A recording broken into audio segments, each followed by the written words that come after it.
அதாவது மகர ராசியை பொறுத்தவரை ஏற்றமான காலம். 7ஆம் இடத்தில் இருக்கக்கூடிய குரு பகவான் மூலியமாக உடல் நலம் நல்லபடியாக இருக்கும்.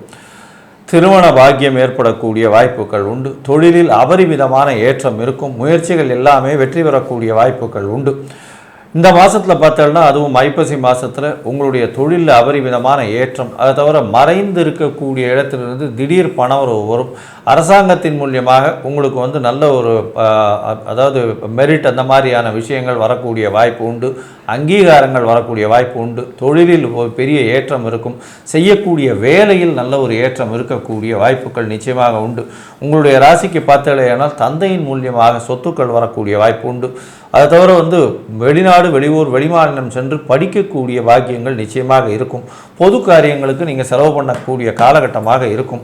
குழந்தைகள் மூலியமாக நல்ல ஒரு ஏற்றமான விஷயங்கள் நடக்கக்கூடிய வாய்ப்புகள் நிச்சயமாக உண்டு.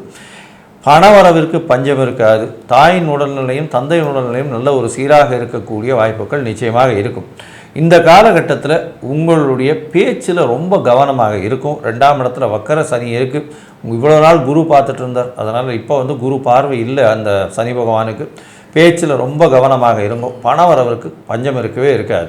மொத்தத்தில் பார்க்கும் பொழுது இந்த விஸ்வாவசு வருஷம் ஐப்பசி மாதம் நல்ல ஒரு ஏற்றமான காலம் மற்றும் 95 விழுக்காடு நல்ல ஒரு மாற்றத்தை ஏற்படுத்தக்கூடிய காலமாக அமையும்னு